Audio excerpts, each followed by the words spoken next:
American Government, 4th edition, an OpenStax textbook. This audiobook was produced by Open Audio and is narrated by Brian Barrick and Sarah Aria. Read along with the full text at www.openstax.org. You can listen to this free audiobook anywhere you listen to podcasts, including Spotify, YouTube, Apple Podcasts, or on our website at www.openaudio.us. Chapter 10: Interest Groups and Lobbying.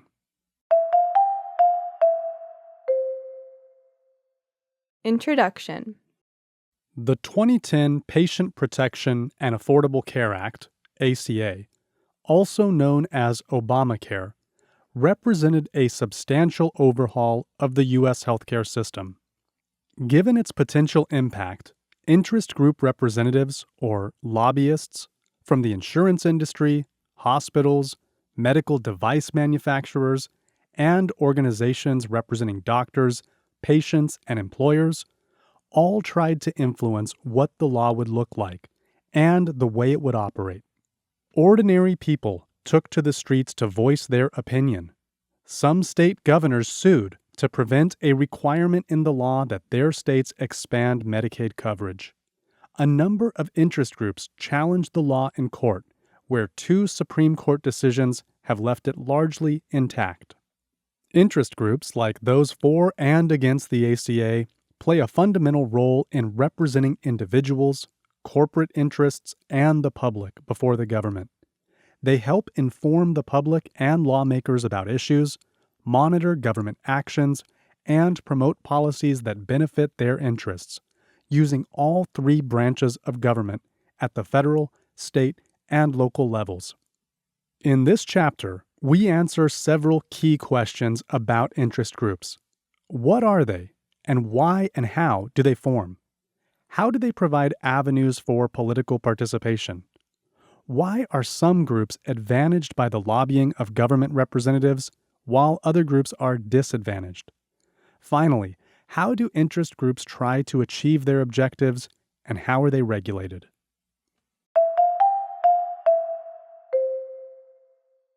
(10.1) Interest Groups Defined. Learning Objectives. By the end of this section, you will be able to explain how interest groups differ from political parties, evaluate the different types of interests and what they do, compare public and private interest groups. While the term interest group is not mentioned in the U.S. Constitution, the framers were aware that individuals would band together in an attempt to use government in their favor.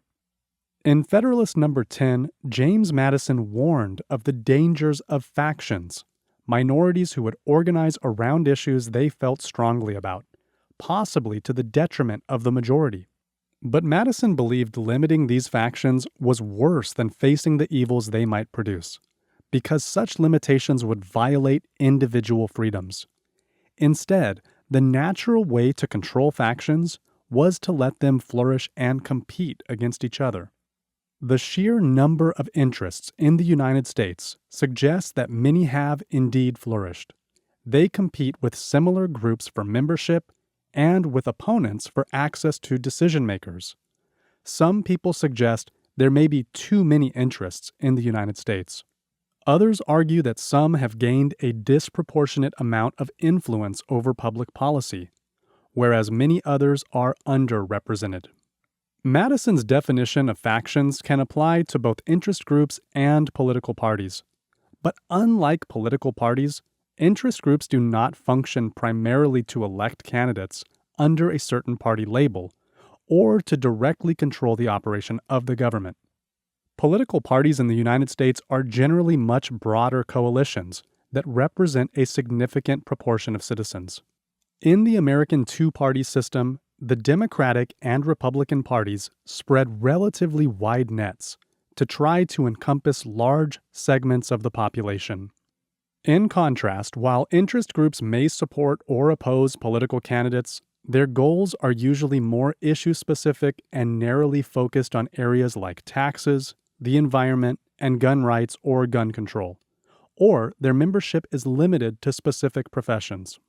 They may represent interests ranging from well-known organizations such as the Sierra Club, IBM, or the American Lung Association, to obscure ones such as the North Carolina Gamefowl Breeders Association.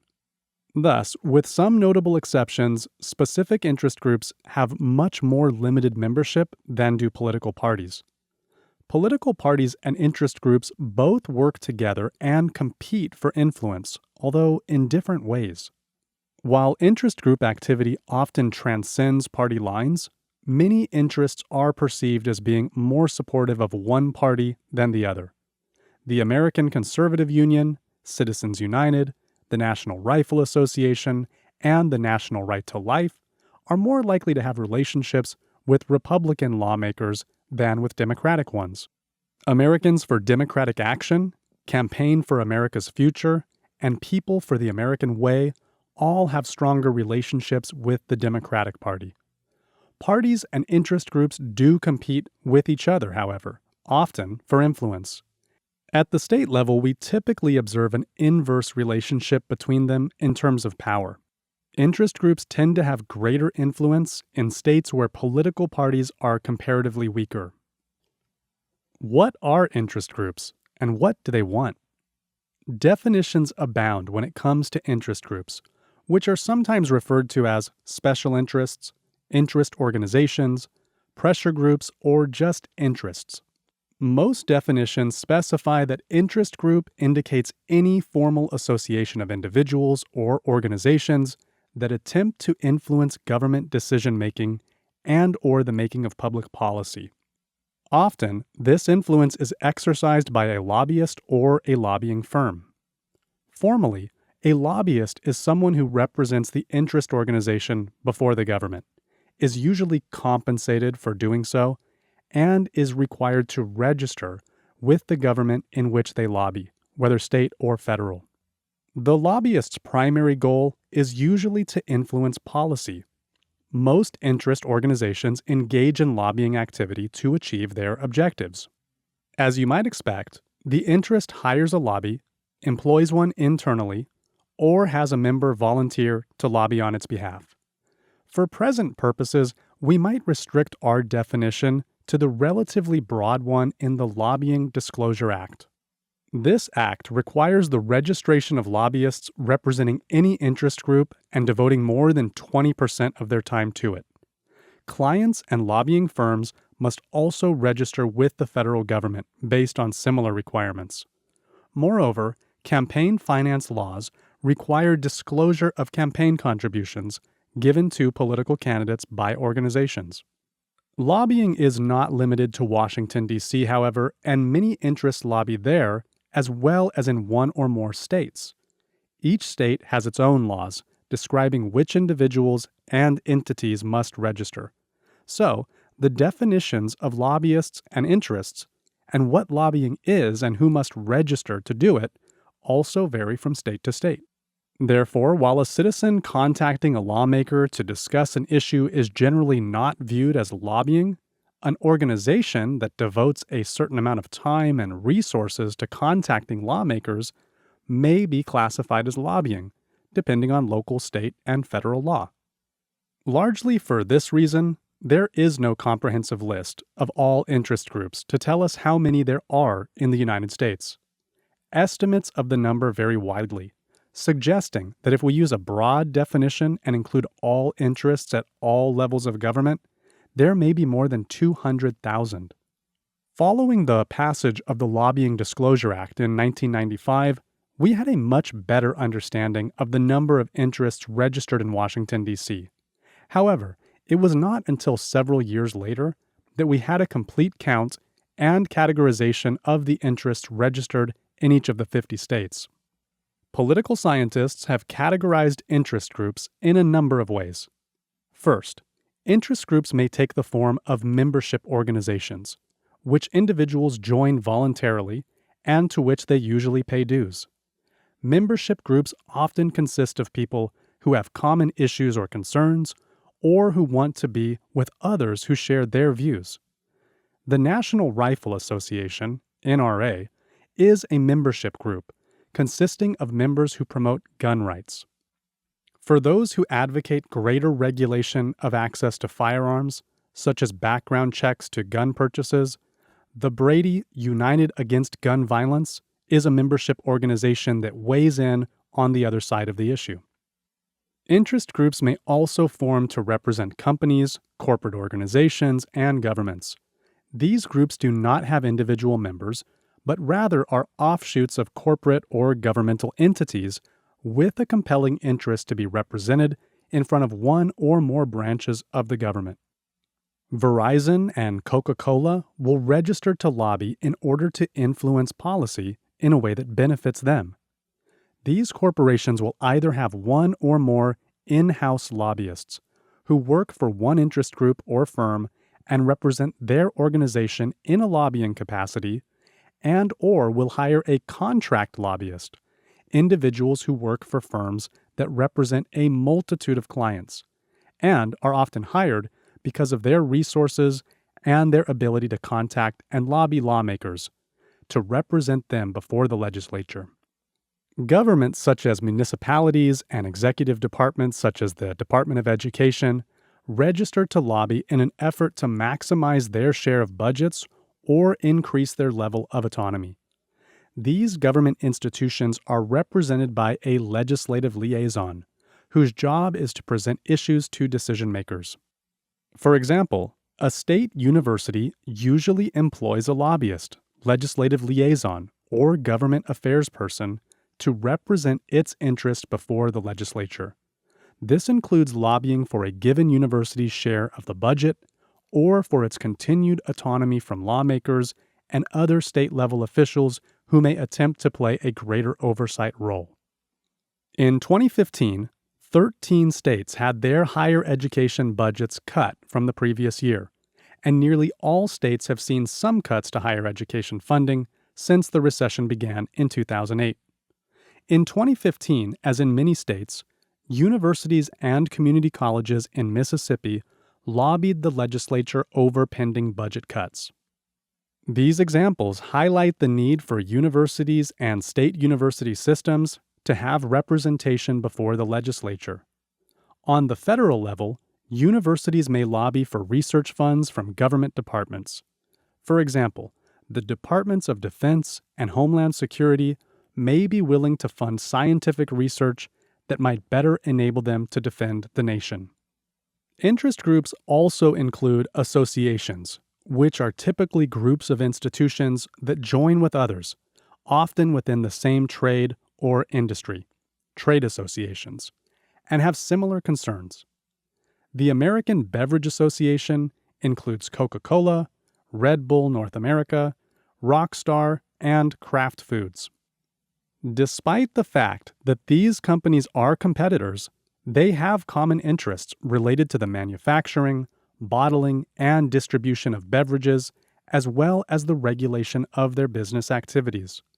The logic is that there is strength in numbers, and if members can lobby for tax breaks or eased regulation for an entire industry, they may all benefit. These common goals do not, however, prevent individual association members from employing in-house lobbyists or contract lobbying firms to represent their own business or organization as well. Indeed, many members of associations are competitors who also seek representation individually before the legislature. Finally, sometimes individuals volunteer to represent an organization. They are called amateur or volunteer lobbyists and are typically not compensated for their lobbying efforts. In some cases, citizens may lobby for pet projects because they care about some issue or cause. They may or may not be members of an interest group, but if they register to lobby, they are sometimes nicknamed hobbyists. Lobbyists representing a variety of organizations employ different techniques to achieve their objectives. One method is inside lobbying, or direct lobbying, which takes the interest group's message directly to a government official such as a lawmaker. Inside lobbying tactics include testifying in legislative hearings, and helping to draft legislation. Numerous surveys of lobbyists have confirmed that the vast majority rely on these inside strategies. For example, nearly all report that they contact lawmakers, testify before the legislature, help draft legislation, and contact executive agencies. Trying to influence government appointments or providing favors to members of government are somewhat less common insider tactics.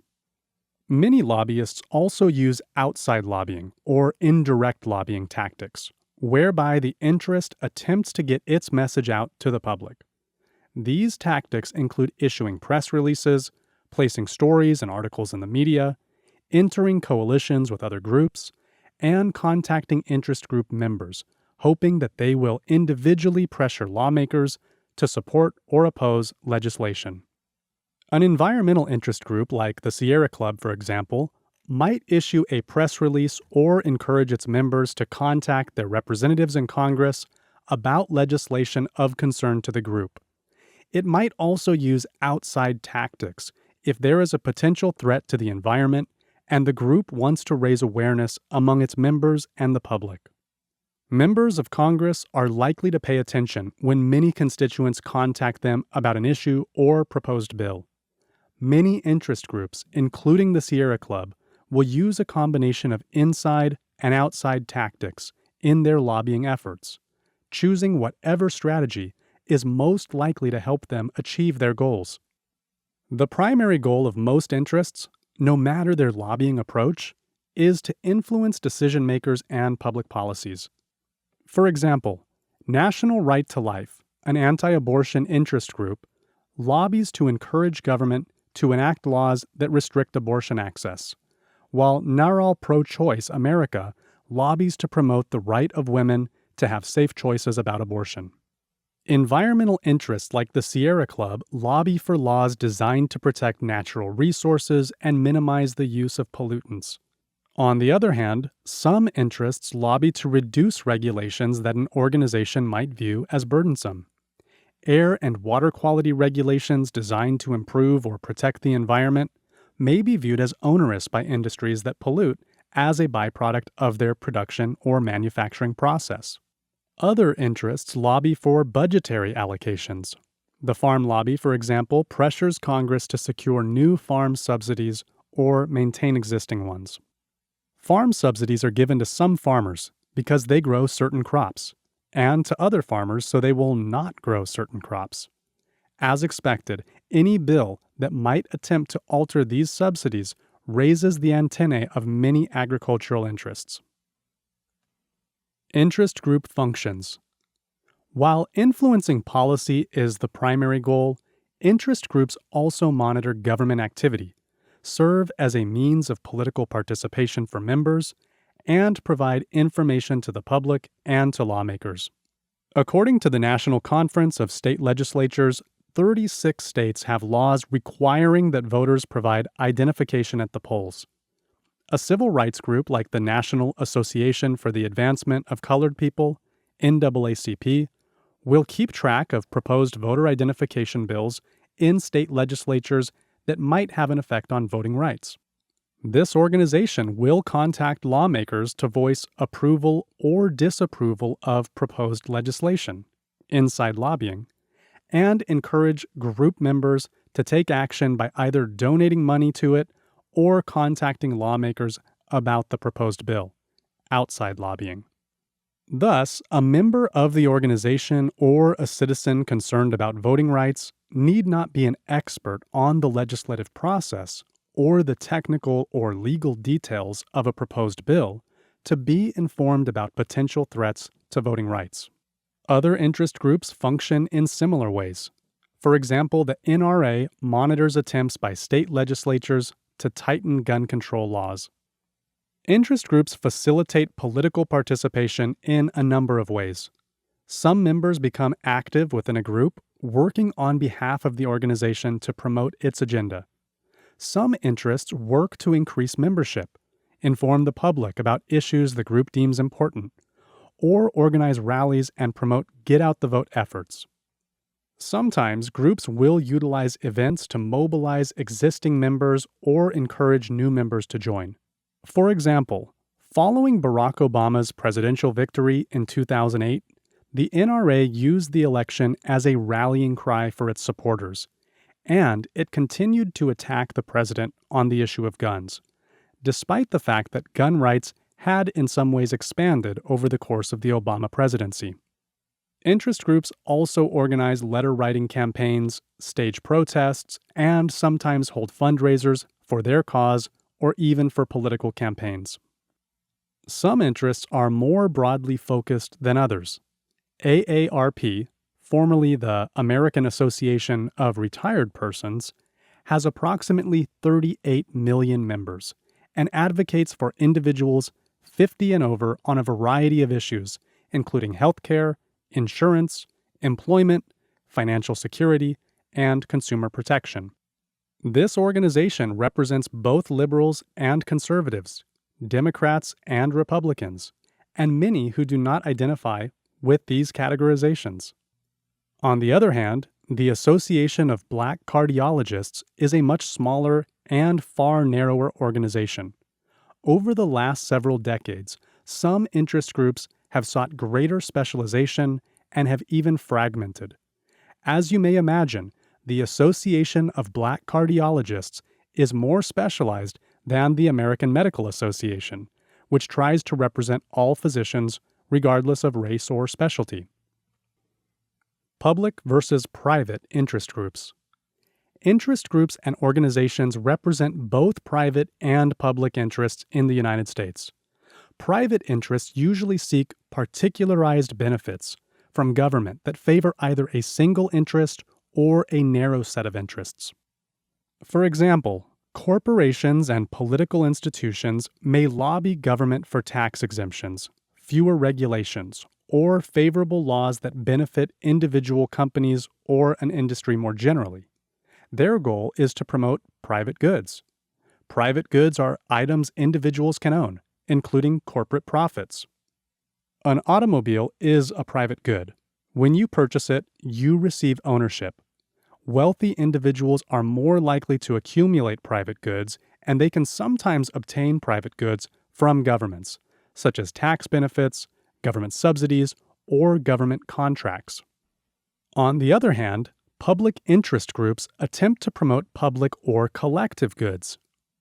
Such collective goods are benefits, tangible or intangible, that help most or all citizens. These goods are often produced collectively, and because they may not be profitable, and everyone may not agree on what public goods are best for society, they are often underfunded, and thus will be underproduced unless there is government involvement.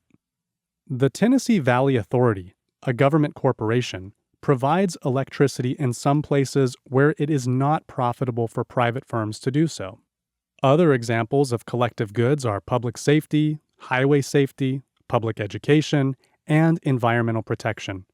With some exceptions, if an environmental interest promotes clean air or water, most or all citizens are able to enjoy the result.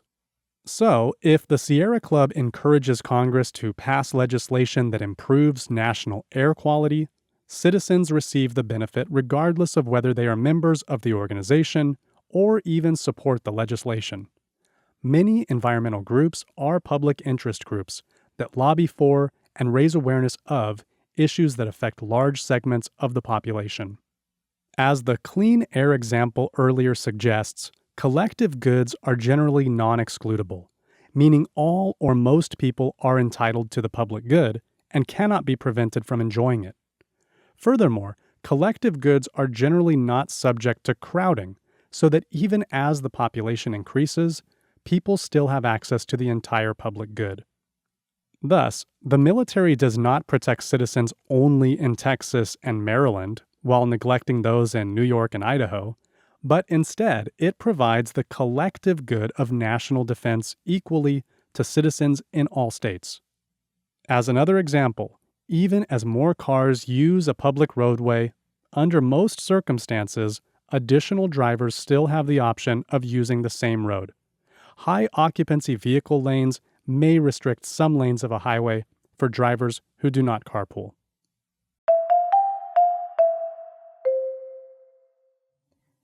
(10.2) Collective action and interest group formation. Learning objectives. By the end of this section, you will be able to explain the concept of collective action and its effect on interest group formation, describe free riding and the reasons it occurs, discuss ways to overcome collective action problems. In any group project in which you have participated, you may have noticed that a small number of students did the bulk of the work, while others did very little. Yet, everyone received the same grade. Why do some do all the work while others do little or none? How is it possible to get people to work when there is a disincentive to do so?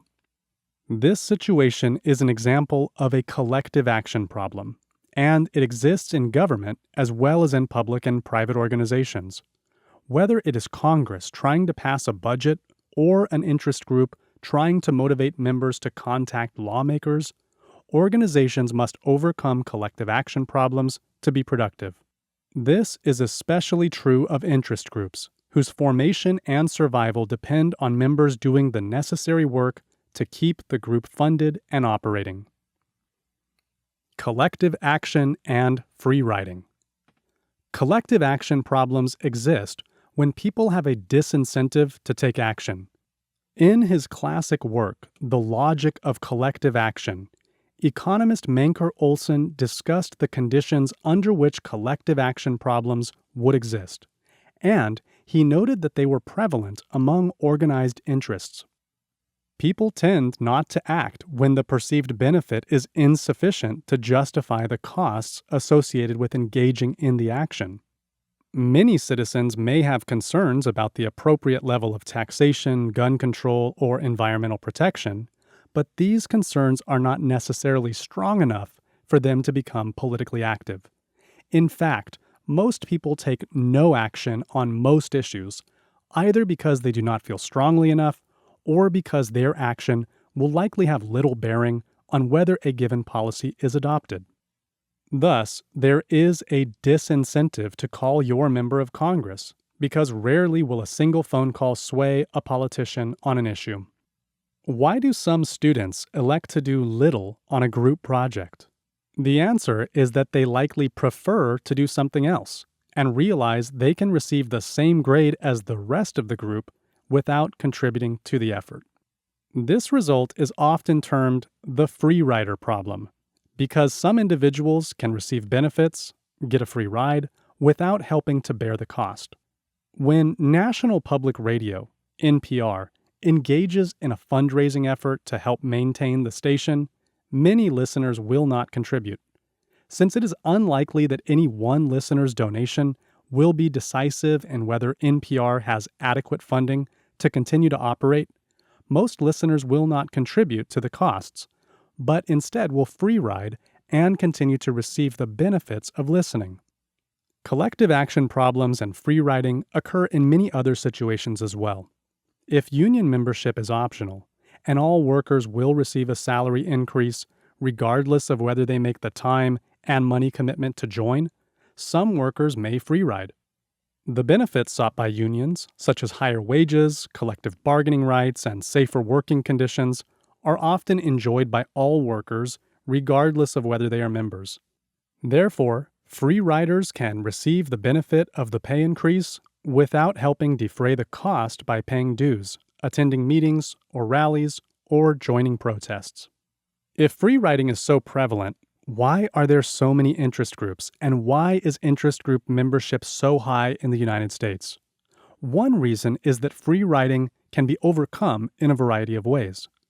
Olson argued, for instance, that some groups are better able than others to surmount collective action problems. They can sometimes maintain themselves by obtaining financial support from patrons outside the group. Groups with financial resources have an advantage in mobilizing in that they can offer incentives or hire a lobbyist. Smaller, well-organized groups also have an advantage. For one thing, opinions within smaller groups may be more similar, making it easier to reach consensus. It is also more difficult for members to free ride in a smaller group. In comparison, larger groups have a greater number of individuals and therefore more viewpoints to consider, making consensus more difficult. It may also be easier to free ride because it is less obvious in a large group when any single person does not contribute. However, if people do not lobby for their own interests, they may find that they are ignored, especially if smaller but more active groups with interests opposed to theirs lobby on behalf of themselves. Even though the United States is a democracy, policy is often made to suit the interests of the few instead of the needs of the many. Group leaders also play an important role in overcoming collective action problems. For instance, political scientist Robert Salisbury suggests that group leaders will offer incentives to induce activity among individuals. Some offer material incentives, which are tangible benefits of joining a group. AARP, for example, offers discounts on hotel accommodations and insurance rates for its members, while dues are very low, so they can actually save money by joining. Group leaders may also offer solidary incentives, which provide the benefit of joining with others who have the same concerns or are similar in other ways. Some scholars suggest that people are naturally drawn to others with similar concerns. The NAACP is a civil rights group concerned with promoting equality and eliminating discrimination based on race, and members may join to associate with others who have dealt with issues of inequality. Similarly, purposive incentives focus on the issues or causes promoted by the group. Someone concerned about protecting individual rights might join a group like the American Civil Liberties Union, ACLU, because it supports the liberties guaranteed in the U.S. Constitution, even the free expression of unpopular views. Members of the ACLU sometimes find the messages of those they defend, including Nazis and the Ku Klux Klan, deplorable, but they argue that the principle of protecting civil liberties is critical to U.S. democracy. In many ways, the organization's stance is analogous to James Madison's defense of factions mentioned earlier in this chapter. A commitment to protecting rights and liberties can serve as an incentive in overcoming collective action problems, because members or potential members care enough about the issues to join or participate. Thus, interest groups and their leadership will use whatever incentives they have at their disposal to overcome collective action problems and mobilize their members. Finally, sometimes collective action problems are overcome because there is little choice about whether to join an organization. For example, some organizations may require membership in order to participate in a profession. To practice law, individuals may be required to join the American Bar Association or a state bar association. In the past, union membership could be required of workers, particularly in urban areas controlled by party machines, consisting of a combination of parties, elected representatives, and interest groups. Disturbance theory and collective action. In addition to the factors discussed above that can help overcome collective action problems, external events can sometimes help mobilize groups and potential members. Some scholars argue that disturbance theory can explain why groups mobilize due to an event in the political, economic, or social environment. For example, in 1962, Rachel Carson published Silent Spring, a book exposing the dangers posed by pesticides such as DDT. The book served as a catalyst for individuals worried about the environment and the potential dangers of pesticides. The result was an increase in both the number of environmental interest groups, such as Greenpeace and American Rivers, and the number of members within them. More recently, several shooting deaths of unarmed young African American men have raised awareness of racial issues in the United States and potential problems in policing practices, including racial disparities in treatment by police officers. In 2014, Ferguson, Missouri erupted in protests and riots, following a decision not to indict Darren Wilson, a white police officer in the fatal shooting of Michael Brown, who had allegedly been involved in a theft at a local convenience store and ended up in a dispute with the officer. The incident mobilized groups representing civil rights, such as protesters as well as others supporting the interests of police officers. In May 2020, George Floyd died shortly after police officer Derek Chauvin leaned his knee on Floyd's neck for 9.5 minutes, while Floyd was handcuffed and laying face down on the ground. Chauvin was later convicted of murder for the act. The protests that followed the release of video footage of the incident occurred in cities all across the United States, including Washington, D.C., and were much greater, bigger, more widespread, and more significant than the Ferguson demonstrations. A protest is an orderly exercise of the constitutional right of free speech and peaceful assembly. Rioting involves destroying property and/or attacking other people, which are crimes. Both the Silent Spring and Ferguson examples demonstrate the idea that people will naturally join groups in response to disturbances. Some mobilization efforts develop more slowly and may require the efforts of group leaders. Sometimes political candidates can push issues to the forefront, which may result in interest group mobilization. The recent focus on immigration, for example, has resulted in the mobilization of those in support of restrictive policies, as well as those opposed to them. Rather than being a single disturbance, debate about immigration policy has ebbed and flowed in recent years, creating what might best be described as a series of minor disturbances. When, during his presidential candidacy, Donald Trump made controversial statements about immigrants, many rallied both for and against him. Finding a middle ground. Student activism and apathy. Student behavior is somewhat paradoxical when it comes to political participation. On one hand, students have been very active on college campuses at various times over the past half-century. Many became politically active in the 1960s as part of the civil rights movement, with some joining campus groups that promoted civil rights, while others supported groups that opposed these rights. In the late 1960s and early 1970s, college campuses were very active in opposition to the Vietnam War.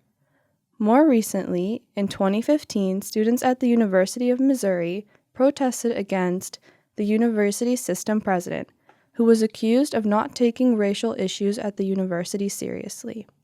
The student protests were supported by civil rights groups like the NAACP, and their efforts culminated in the president's resignation.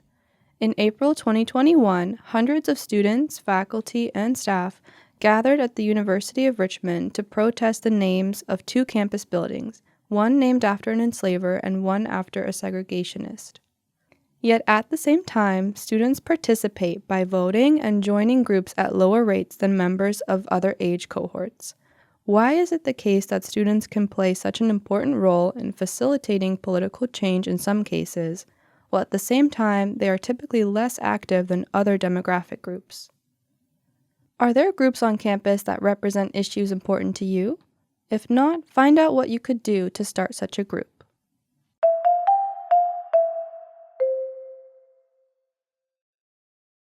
(10.3) Interest groups as political participation. Learning objectives. By the end of this section, you will be able to analyze how interest groups provide a means for political participation, discuss recent changes to interest groups and the way they operate in the United States, explain why lower socioeconomic status citizens are not well represented by interest groups, identify the barriers to interest group participation in the United States. Interest groups offer individuals an important avenue for political participation. Tea Party protests, for instance, gave individuals all over the country the opportunity to voice their opposition to government actions and control.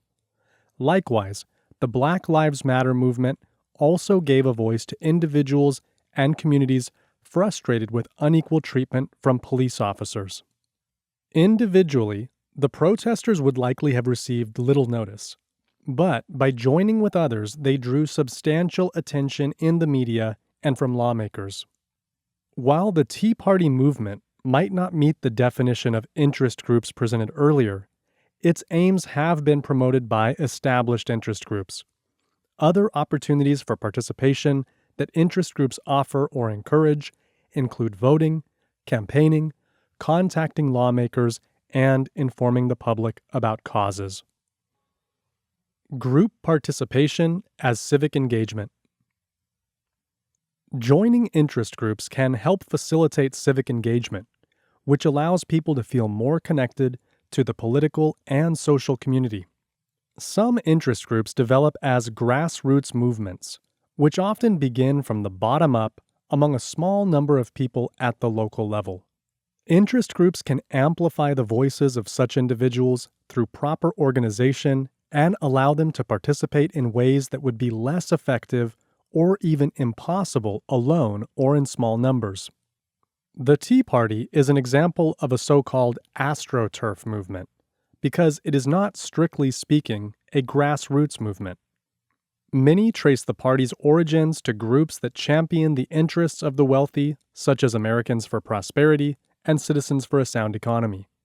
Although many ordinary citizens support the Tea Party because of its opposition to tax increases, it attracts a great deal of support from elite and wealthy sponsors, some of whom are active in lobbying.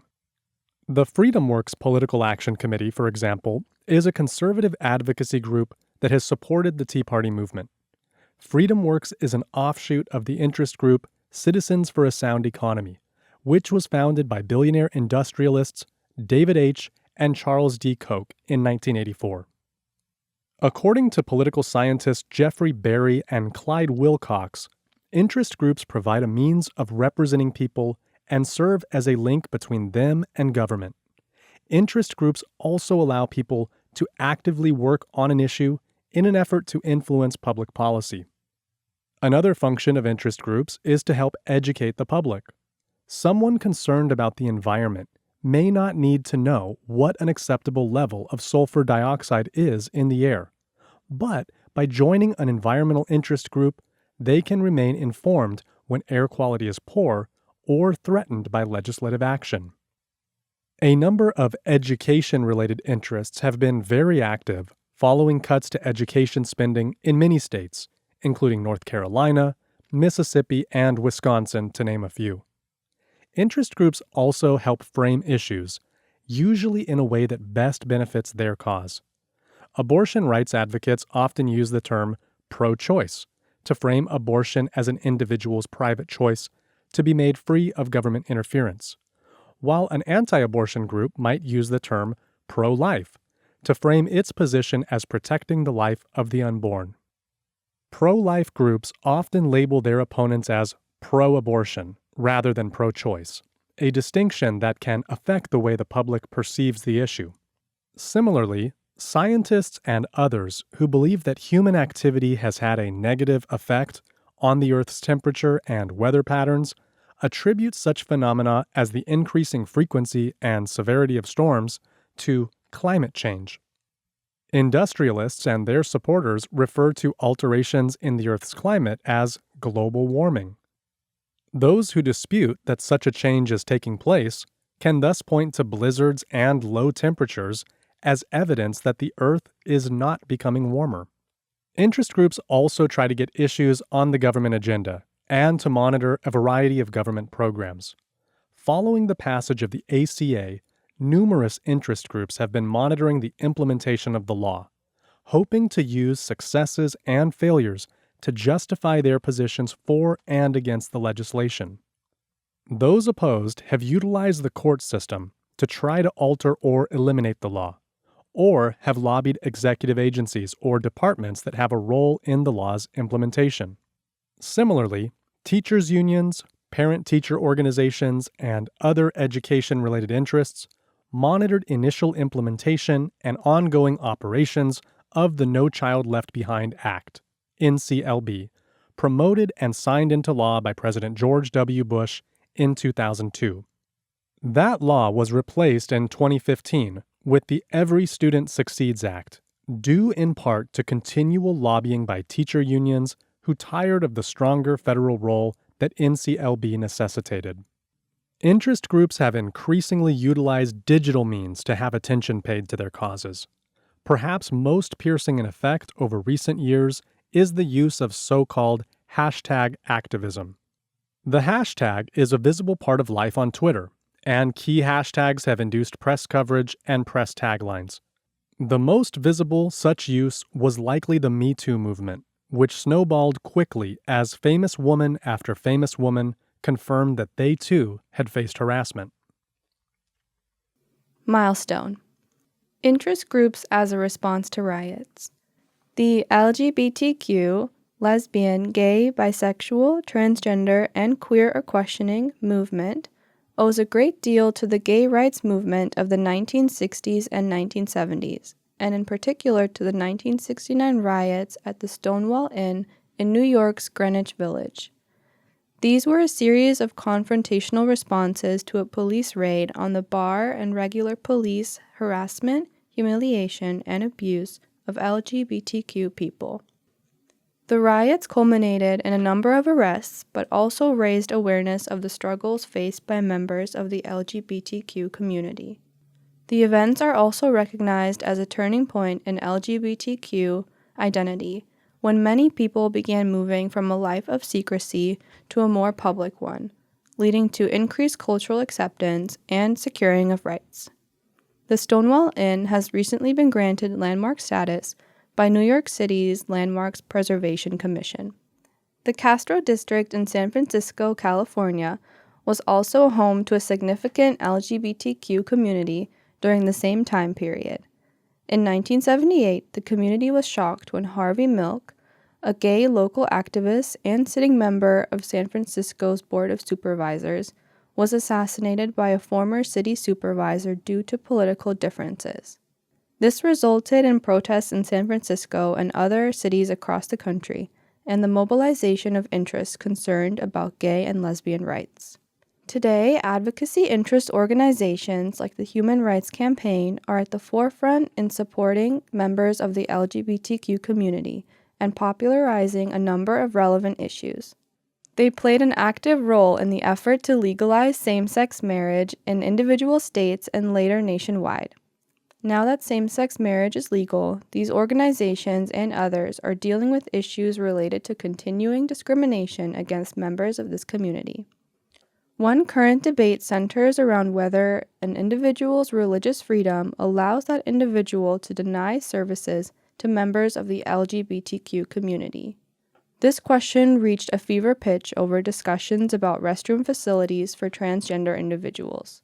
The Department of Labor's Occupational Safety and Health Administration, OSHA, recommends best practices for restroom access for transgender workers, indicating that all employees should have access to bathroom facilities that correspond to their gender identity. What do you feel are lingering issues for the LGBTQ community?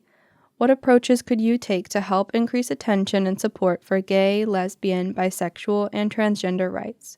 Do you think someone's religious beliefs should allow them the freedom to discriminate against members of the LGBTQ community? Why or why not? Trends in public interest group formation and activity. A number of changes in interest groups have taken place over the last 3 or 4 decades in the United States. The most significant change is the tremendous increase in both the number and type of groups. Political scientists often examine the diversity of registered groups, in part to determine how well they reflect the variety of interests in society. Some areas may be dominated by certain industries, while others may reflect a multitude of interests. Some interests appear to have increased at greater rates than others. For example, the number of institutions and corporate interests has increased both in Washington and in the states. Telecommunication companies like Verizon and AT&T will lobby Congress for laws beneficial to their businesses, but they also target the states because state legislatures make laws that can benefit or harm their activities. There has also been an increase in the number of public interest groups that represent the public as opposed to economic interests. USPIRG is a public interest group that represents the public on issues including public health, the environment, and consumer protection. What are the reasons for the increase in the number of interest groups? In some cases, it simply reflects new interests in society. 40 years ago, stem cell research was not an issue on the government agenda. But as science and technology advanced, its techniques and possibilities became known to the media and the public, and a number of interests began lobbying for and against this type of research.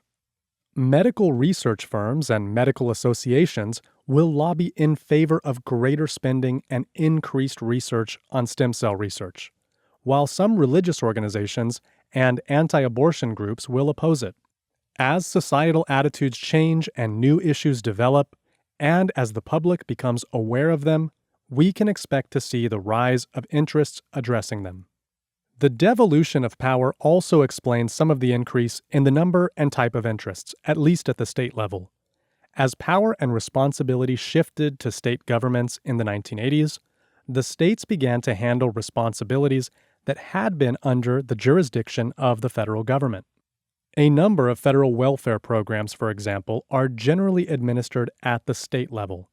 This means interests might be better served targeting their lobbying efforts in Albany, Raleigh, Austin, or Sacramento, rather than only in Washington, D.C.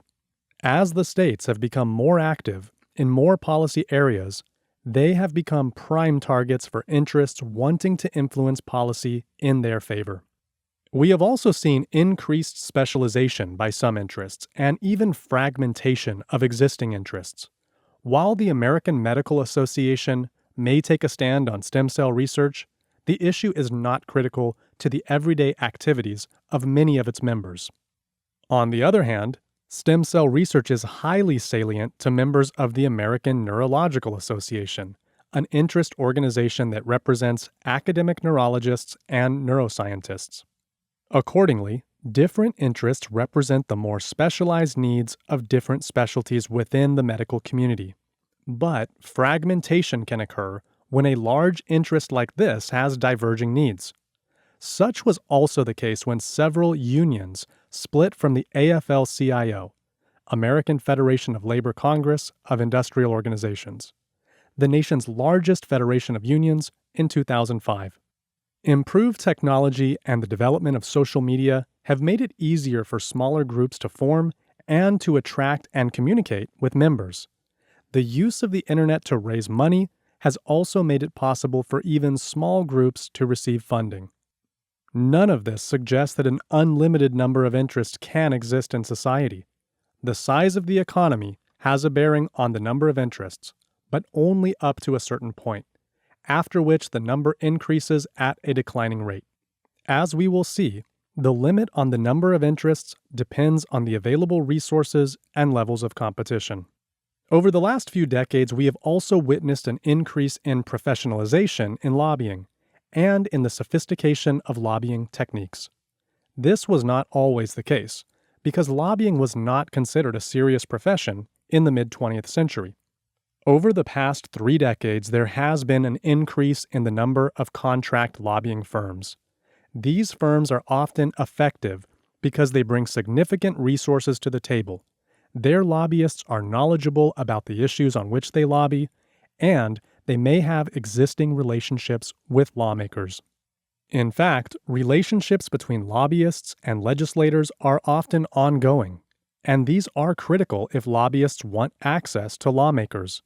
However, not every interest can afford to hire high-priced contract lobbyists to represent it. A great deal of money is spent on lobbying activities. We have also seen greater limits on inside lobbying activities.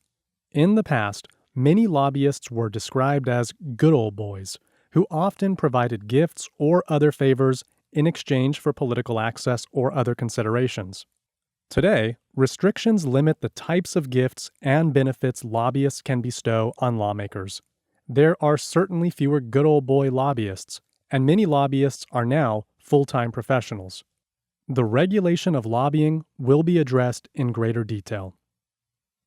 Get connected. Public interest research groups. Public interest research groups, PIRGs, have increased in recent years, and many now exist nationally and at the state level.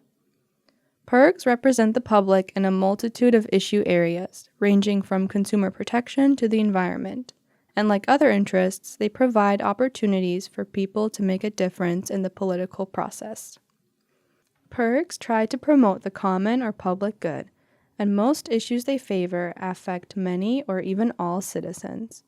Student PIRGs focus on issues that are important to students, including tuition costs, textbook costs, new voter registration, sustainable universities, and homelessness.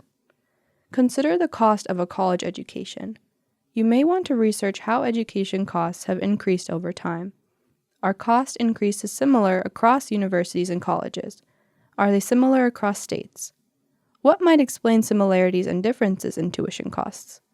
What solutions might help address the rising costs of higher education?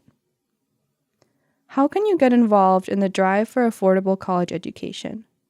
Consider why students might become engaged in it and why they might not do so. A number of countries have made tuition free or nearly free. Is this feasible or desirable in the United States? Why or why not? How representative is the interest group system? Participation in the United States has never been equal. Wealth and education, components of socioeconomic status, are strong predictors of political engagement. We already discussed how wealth can help overcome collective action problems, but lack of wealth also serves as a barrier to participation more generally. These types of barriers pose challenges, making it less likely for some groups than others to participate. Some institutions, including large corporations, are more likely to participate in the political process than others, simply because they have tremendous resources. And with these resources, they can write a check to a political campaign or hire a lobbyist to represent their organization. Writing a check and hiring a lobbyist are unlikely options for a disadvantaged group. Individually, people living in poverty may not have the same opportunities to join groups. They may work 2 jobs to make ends meet and lack the free time necessary to participate in politics. Further, there are often financial barriers to participation. For someone who punches a time clock, spending time with political groups may be costly, and paying dues may be a hardship. Certainly, the poor are unable to hire expensive lobbying firms to represent them. Structural barriers like voter identification laws may also disproportionately affect people with low socioeconomic status, although the effects of these laws may not be fully understood for some time. The poor may also have low levels of efficacy, which refers to the conviction that you can make a difference or that government cares about you and your views. People with low levels of efficacy are less likely to participate in politics, including voting and joining interest groups. Therefore, they are often underrepresented in the political arena. People in certain racial and ethnic populations may also participate less often than the majority population. Although when we control for wealth and education levels, we see fewer differences in participation rates. Still, there is a bias in participation and representation, and this bias extends to interest groups as well. For example, when fast food workers across the United States went on strike to demand an increase in their wages, they could do little more than take to the streets bearing signs. Their opponents, the owners of restaurant chains and others who pay their employees minimum wage, could hire groups, such as the Employment Policies Institute, which paid for billboard ads in Times Square in New York City. The billboards implied that raising the minimum wage was an insult to people who worked hard and discouraged people from getting an education to better their lives. Finally, people do not often participate because they lack the political skill to do so, or believe that it is impossible to influence government actions. They might also lack interest, or could be apathetic. Participation usually requires some knowledge of the political system, the candidates, or the issues. Younger people in particular are often cynical about government's response to the needs of non-elites. How do these observations translate into the way different interests are represented in the political system? Some pluralist scholars, like David Truman, suggest that people naturally join groups and that there will be a great deal of competition for access to decision makers. Scholars who subscribe to this pluralist view assume this competition among diverse interests is good for democracy. Political theorist Robert Dahl argued that all active and legitimate groups had the potential to make themselves heard. In many ways, this is an optimistic assessment of representation in the United States. However, not all scholars accept the premise that mobilization is natural and that all groups have the potential for access to decision makers.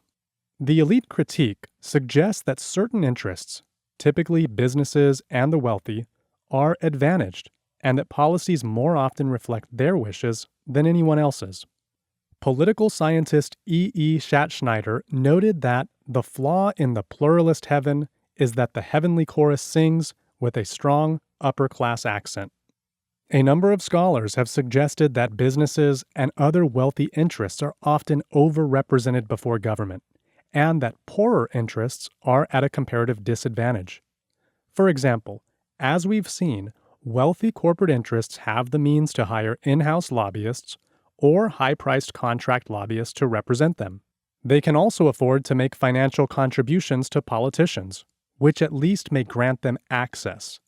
The ability to overcome collective action problems is not equally distributed across groups. As Manker Olson noted, small groups and those with economic advantages were better off in this regard. Disadvantaged interests face many challenges, including shortages of resources, time, and skills. A study of almost 1,800 policy decisions made over a 20-year period revealed that the interests of the wealthy have much greater influence on the government than those of average citizens. The approval or disapproval of proposed policy changes by average voters had relatively little effect on whether the changes took place. When wealthy voters disapproved of a particular policy, it almost never was enacted. When wealthy voters favored a particular policy, the odds of the policy proposals passing increased to more than 50%. Indeed, the preferences of those in the top 10% of the population in terms of income had an impact 15 times greater than those of average income. In terms of the effect of interest groups on policy, Gillens and Page found that business interest groups had twice the influence of public interest groups. Contributions from interests come from a variety of different sectors. We can draw a few notable observations. First, large sums of money are spent by different interests.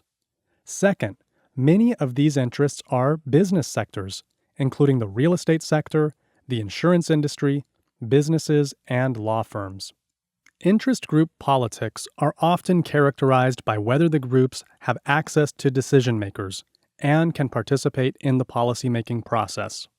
The iron triangle is a hypothetical arrangement among three elements, the three corners of the triangle: an interest group, a congressional committee member or chair, and an agency within the bureaucracy.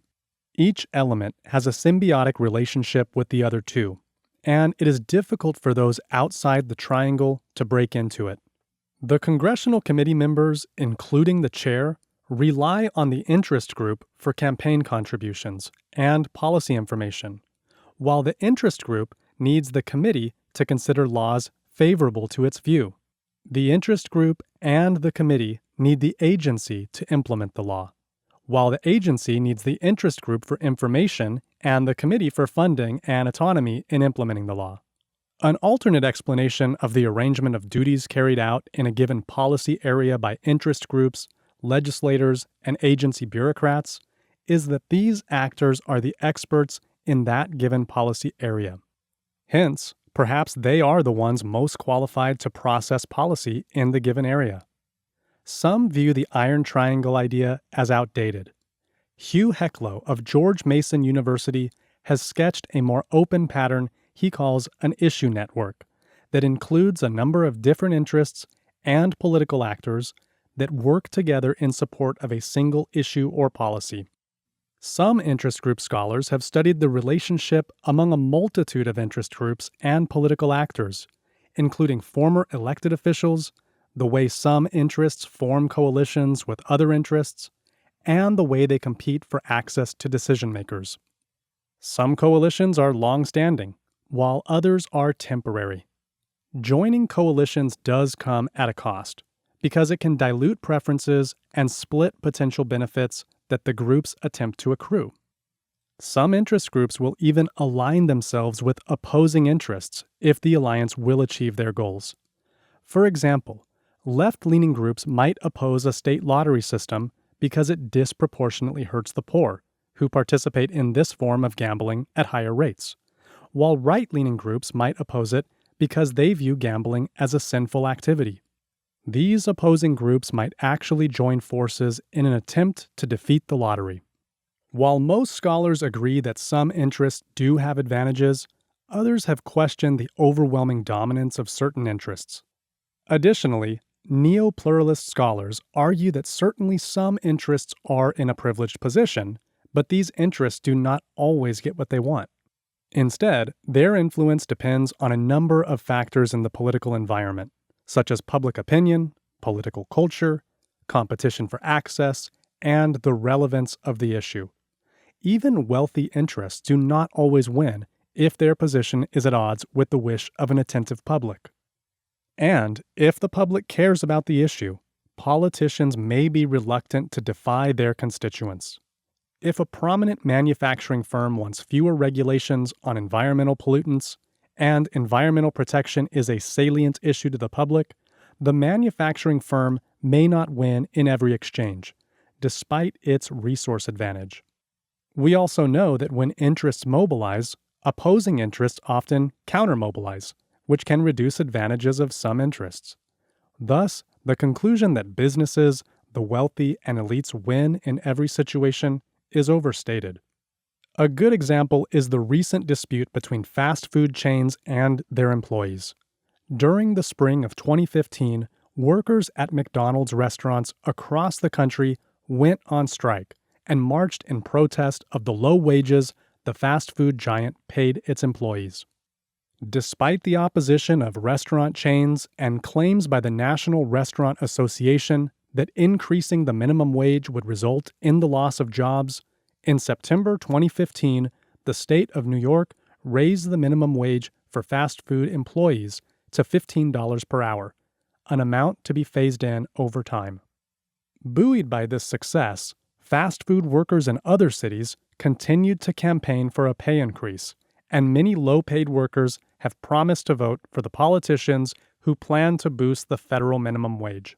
While the goal of a nationwide $15 minimum wage has not yet been realized, two developments demonstrate significant progress in that direction. First, since 2014, 28 states and the District of Columbia have raised their state-level minimum wage above the federal level, as have 45 cities. Second, in April 2021, President Biden issued an executive order to raise the minimum wage of federal contractors to $15 per hour.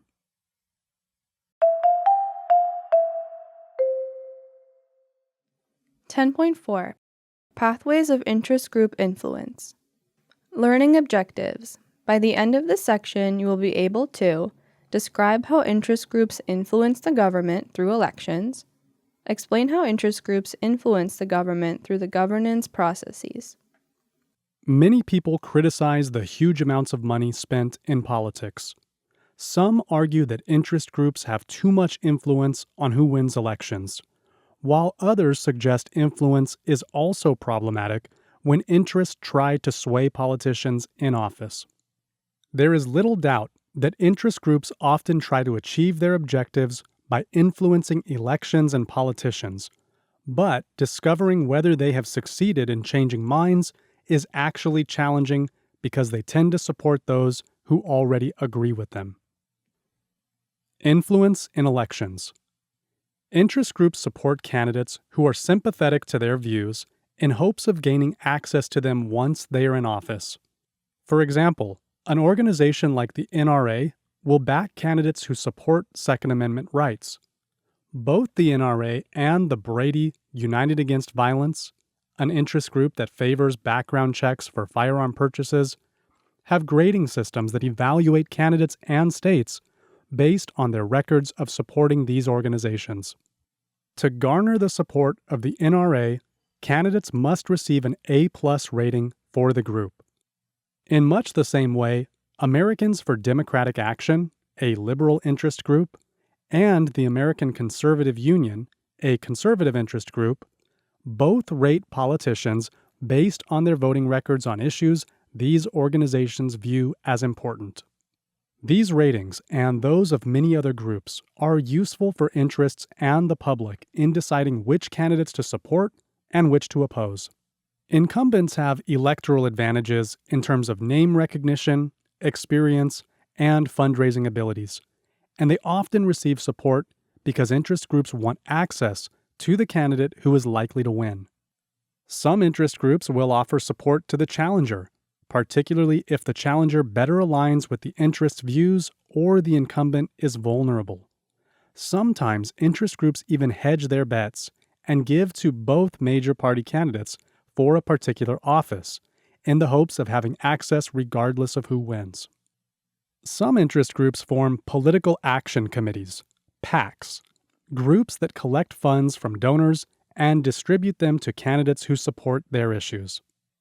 Many large corporations like Honeywell International, AT&T, and Lockheed Martin form PACs to distribute money to candidates. Other PACs are either politically or ideologically oriented.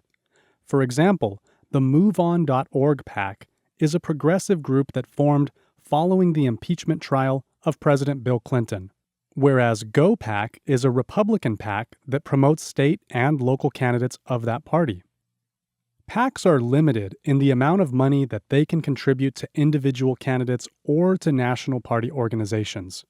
They can contribute no more than $5,000 per candidate per election, and no more than $15,000 a year to a national political party. Individual contributions to PACs are also limited to $5,000 a year. PACs through which corporations and unions can spend virtually unlimited amounts of money on behalf of political candidates are called super PACs. As a result of a 2010 Supreme Court decision, Citizens United versus Federal Election Commission, there is no limit to how much money unions or corporations can donate to super PACs. Unlike PACs, however, super PACs cannot contribute money directly to individual candidates. If the 2014 elections were any indication, super PACs will continue to spend large sums of money in an attempt to influence future election results. Influencing governmental policy. Interest groups support candidates in order to have access to lawmakers once they are in office. Lawmakers, for their part, lack the time and resources to pursue every issue. They are policy generalists. Therefore, they and their staff members rely on interest groups and lobbyists to provide them with information about the technical details of policy proposals, as well as about fellow lawmakers' stands and constituents' perceptions. These voting cues give lawmakers an indication of how to vote on issues, particularly those with which they are unfamiliar. But lawmakers also rely on lobbyists for information about ideas they can champion and that will benefit them when they run for re-election. While voting cues on legislation remain an important pathway of influence, interest groups and their lobbyists can be especially effective in legislative agenda setting, namely in drafting legislation for lawmakers. While the practice of bill outlines being provided to legislators by interest group lobbyists is a long-standing practice, a 2019 investigation by USA Today, the Arizona Republic, and the Center for Public Integrity showed a trend of entire sections of bills written word for word based on lobbyist materials. Interest groups likely cannot target all 535 lawmakers in both the House and the Senate, nor would they wish to do so. There is little reason for the Brady United Against Gun Violence to lobby members of Congress who vehemently oppose any restrictions on gun access. Instead, the organization will often contact lawmakers who are amenable to some restrictions on access to firearms. Thus, interest groups first target lawmakers they think will consider introducing or sponsoring legislation. Second, they target members of relevant committees. If a company that makes weapons systems wants to influence a defense bill, it will lobby members of the Armed Services Committees in the House and the Senate, or the House and Senate Appropriations Committees if the bill requires new funding. Many members of these committees represent congressional districts with military bases, so they often sponsor or champion bills that allow them to promote policies popular with their districts or state. Interest groups attempt to use this to their advantage, but they also conduct strategic targeting because legislatures function by respectfully considering fellow lawmakers' positions. Since lawmakers cannot possess expertise on every issue, they defer to their trusted colleagues on issues with which they are unfamiliar. So, targeting committee members also allows the lobbyist to inform other lawmakers indirectly. Third, interest groups target lawmakers when legislation is on the floor of the House and/or Senate. But again, they rely on the fact that many members will defer to their colleagues who are more familiar with a given issue.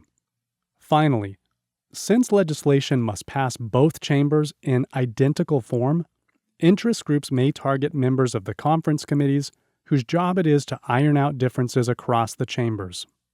At this negotiation stage, a 1% difference in, say, the corporate income tax rate could mean millions of dollars in increased or decreased revenue or taxation for various interests. Interest groups also target the budgetary process in order to maximize benefits to their group. In some cases, their aim is to influence the portion of the budget allocated to a given policy, program, or policy area. For example, interests for groups that represent the poor may lobby for additional appropriations for various welfare programs. Those interests opposed to government assistance to the poor may lobby for reduced funding to certain programs. It is likely that the legislative liaison for your university or college spends time trying to advocate for budgetary allocations in your state. Interest groups also try to defeat legislation that may be detrimental to their views. For example, when Congress considers legislation to improve air quality, it is not unusual for some industries to oppose it if it requires additional regulations on factory emissions. In some cases, proposed legislation may serve as a disturbance, resulting in group formation or mobilization to help defeat the bill. For example, a proposed tax increase may result in the formation or mobilization of anti-tax groups that will lobby the legislature and try to encourage the public to oppose the proposed legislation. Prior to the election in 2012, political activist Grover Norquist, the founder of Americans for Tax Reform, asked all Republican members of Congress to sign a taxpayer protection pledge that they would fight efforts to raise taxes or to eliminate any deductions that were not accompanied by tax cuts. 95% of the Republicans in Congress signed the pledge. Some interests arise solely to defeat legislation and go dormant after they achieve their immediate objectives. Once legislation has been passed, interest groups may target the executive branch of government, whose job is to implement the law. The U.S. Department of Veterans Affairs has some leeway in providing care for military veterans, and interests representing veterans' needs may pressure this department to address their concerns or issues. Other entities within the executive branch, like the Securities and Exchange Commission, which maintains and regulates financial markets, are not designed to be responsive to the interests they regulate, because to make such a response would be a conflict of interest. Interest groups may lobby the executive branch on executive, judicial, and other appointments that require Senate confirmation. As a result, interest group members may be appointed to positions in which they can influence proposed regulation of the industry of which they are a part. In addition to lobbying the legislative and executive branches of government, many interest groups also lobby the judicial branch. Lobbying the judiciary takes two forms, the first of which was mentioned earlier. This is lobbying the executive branch about judicial appointments the president makes, and lobbying the Senate to confirm these appointments. The second form of lobbying consists of filing amicus briefs, which are also known as friend of the court briefs. These documents present legal arguments stating why a given court should take a case and or why a court should rule a certain way. In Obergefell v. Hodges, 2015, the Supreme Court case that legalized same-sex marriage nationwide, numerous interest groups filed amicus briefs.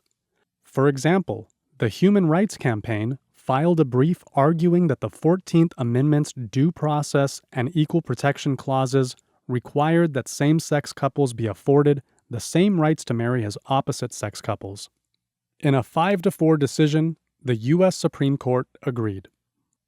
Measuring the effect of interest groups' influence is somewhat difficult because lobbyists support lawmakers who would likely have supported them in the first place.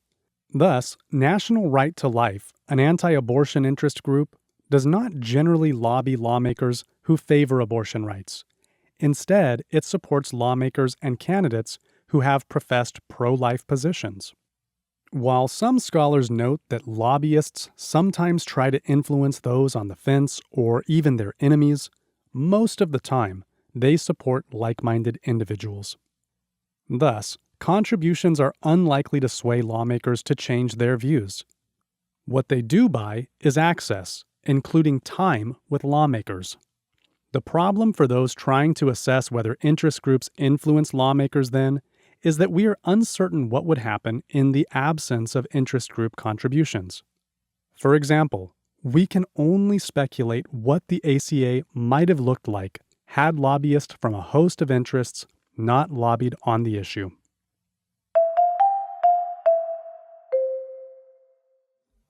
(10.5) Free speech and the regulation of interest groups. Learning objectives. By the end of the section, you will be able to identify the various court cases, policies, and laws that outline what interest groups can and cannot do. Evaluate the arguments for and against whether contributions are a form of freedom of speech. How are lobbying and interest group activity regulated? As we noted earlier in the chapter, James Madison viewed factions as a necessary evil and thought preventing people from joining together would be worse than any ills groups might cause. The First Amendment guarantees, among other things, freedom of speech, petition, and assembly. However, people have different views on how far this freedom extends.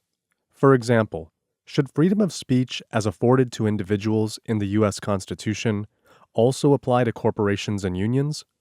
To what extent can and should government restrict the activities of lobbyists and lawmakers, limiting who may lobby and how they may do it?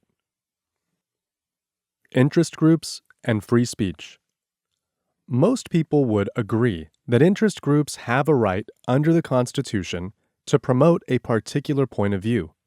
What people do not necessarily agree upon, however, is the extent to which certain interest group and lobbying activities are protected under the First Amendment. In addition to free speech rights, the First Amendment grants people the right to assemble. We saw earlier that pluralists even argued that assembling in groups is natural and that people will gravitate toward others with similar views. Most people acknowledge the right of others to assemble, to voice unpopular positions, but this was not always the case. At various times, groups representing racial and religious minorities, communists, and members of the LGBTQ community have had their First Amendment rights to speech and assembly curtailed. And, as noted earlier, organizations like the ACLU support free speech rights regardless of whether the speech is popular. Today, the debate about interest groups often revolves around whether the First Amendment protects the rights of individuals and groups to give money, and whether government can regulate the use of this money. In 1971, the Federal Election Campaign Act was passed, setting limits on how much presidential and vice presidential candidates and their families could donate to their own campaigns. The law also allowed corporations and unions to form PACs and require public disclosure of campaign contributions and their sources. In 1974, the act was amended in an attempt to limit the amount of money spent on congressional campaigns. The amended law banned the transfer of union, corporate, and trade association money to parties for distribution to campaigns.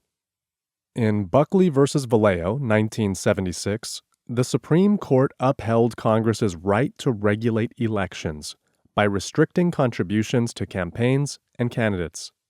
However, at the same time, it overturned restrictions on expenditures by candidates and their families, as well as total expenditures by campaigns. In 1979, an exemption was granted to get out the vote and grassroots voter registration drives, creating what has become known as the soft money loophole.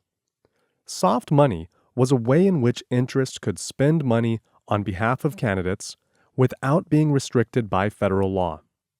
To close this loophole, Senators John McCain and Russell Feingold sponsored the Bipartisan Campaign Reform Act in 2002 to ban parties from collecting and distributing unregulated money. Some continued to argue that campaign expenditures are a form of speech, a position with which two recent Supreme Court decisions are consistent. The Citizens United versus Federal Election Commission and the McCutcheon versus Federal Election Commission cases opened the door for a substantially greater flow of money into elections. Citizens United overturned the soft money ban of the Bipartisan Campaign Reform Act and allowed corporations and unions to spend unlimited amounts of money on elections. Essentially, the Supreme Court argued in a 5-4 decision that these entities had free speech rights, much like individuals, and that free speech included campaign spending.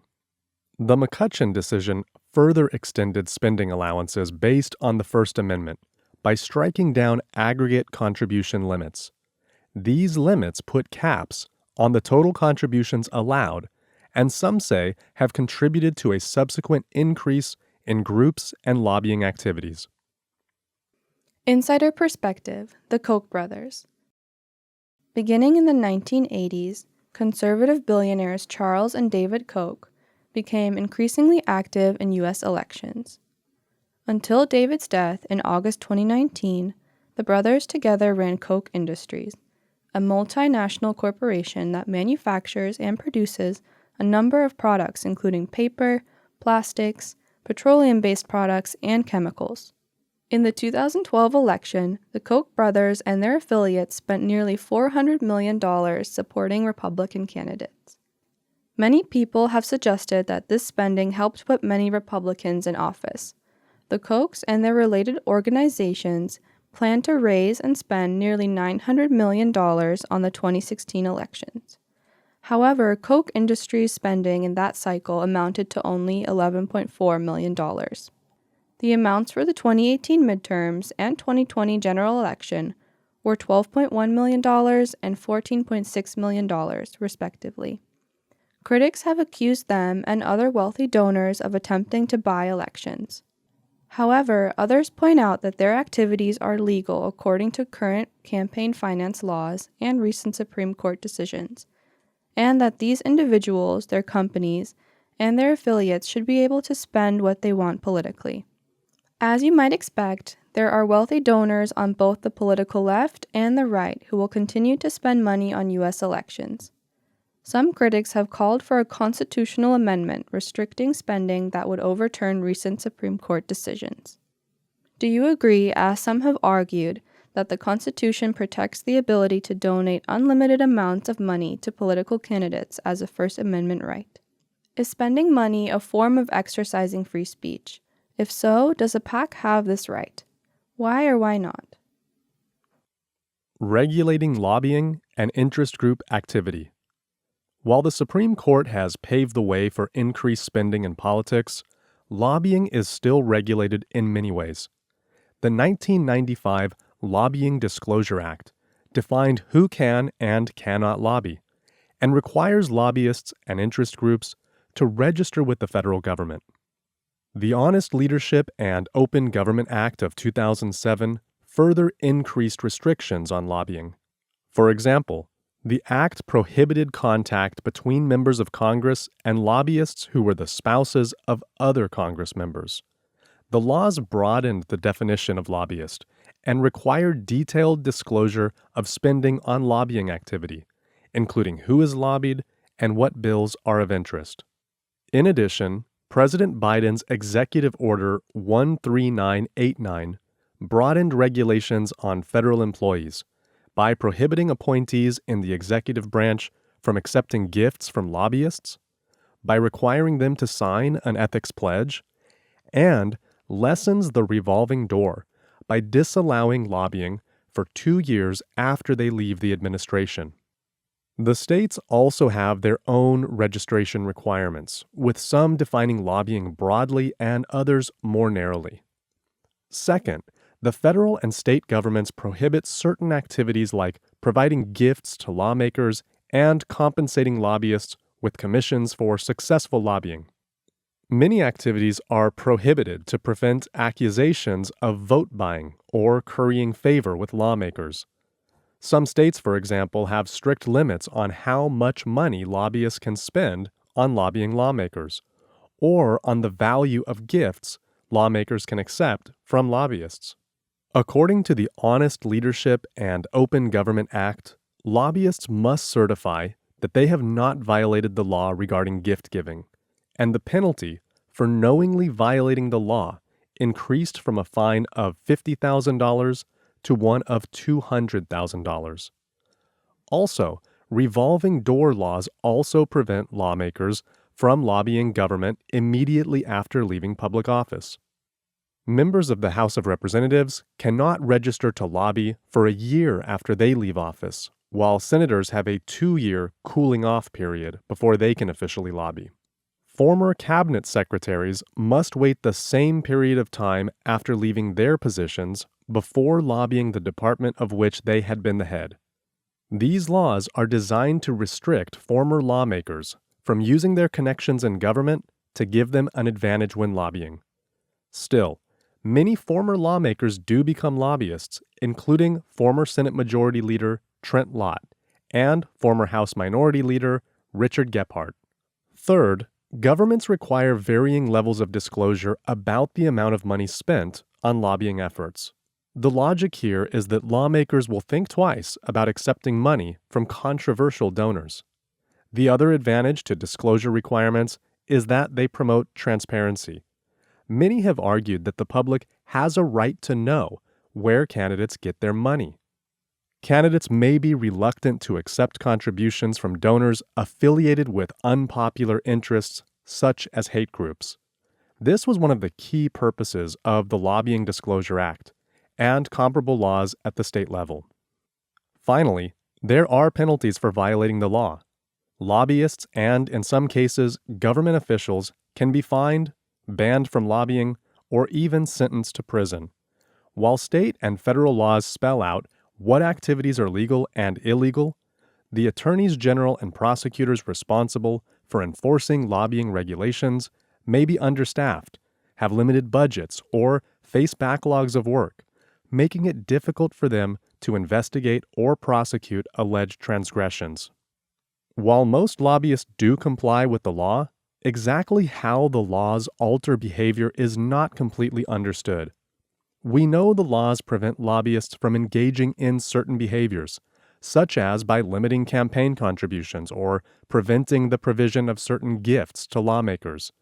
But how they alter lobbyist strategies and tactics remains unclear. The need to strictly regulate the actions of lobbyists became especially relevant after the activities of lobbyist Jack Abramoff were brought to light. A prominent lobbyist with ties to many of the Republican members of Congress, Abramoff used funds provided by his clients to fund re-election campaigns, pay for trips, and hire the spouses of members of Congress. Between 1994 and 2001, Abramoff, who then worked as a lobbyist for a prominent law firm, paid for 85 members of Congress to travel to the Northern Mariana Islands, a U.S. territory in the Pacific. The territory's government was a client of the firm for which he worked. At the time, Abramoff was lobbying Congress to exempt the Northern Mariana Islands from paying the federal minimum wage, and to allow the territory to continue to operate sweatshops in which people worked in deplorable conditions. In 2000, while representing Native American casino interests who sought to defeat anti-gambling legislation, Abramoff paid for a trip to Scotland for Tom DeLay, the majority whip in the House of Representatives, and an aide. Shortly thereafter, DeLay helped to defeat anti-gambling legislation in the House. He also hired DeLay's wife, Christine, to research the favorite charity of each member of Congress and paid her $115,000 for her efforts. In 2008, Jack Abramoff was sentenced to 4 years in prison for tax evasion, fraud, and corruption of public officials. He was released early in December 2010. Lobbying of U.S. government institutions by interest groups takes place across a variety of branches and at many levels of government. Furthermore, attempts at influence through lobbying take place on topics of domestic policy as well as foreign policy. In the latter area, as U.S. institutions take up U.S. policies that may affect people in other countries, it is not surprising that we see lobbying of the U.S. government by representatives of these foreign interests. These individuals face the same requirements as domestic lobbyists under the Lobby Disclosure Act. Moreover, they are required to register as foreign agents under the Foreign Agents Registration Act. Despite these requirements, some have raised concerns about the dangers of foreign influence, as enforcement of these disclosure requirements can be tough. Others argue that freedom of speech and assembly applies to all, not just to U.S. citizens. This has been American Government 4th Edition, an OpenStax textbook. OpenStax textbooks and this audiobook are covered under a Creative Commons license. The full text is available at www.openstax.org. You can find this audiobook for free anywhere you listen to podcasts, including Spotify, YouTube, Apple Podcasts, and more. This project was made possible by CC ECHO, the California Consortium for Equitable Change in Hispanic-Serving Institutions, Open Educational Resources. You can learn more about CC ECHO by visiting the link in this episode's show notes. Instructors can even download a course shell to embed these recordings in their Canvas courses. Learn more by visiting www.openaudio.us. Did you find this audiobook helpful? If so, let us know by leaving a comment and sharing this recording with a colleague or a friend. Thanks for listening.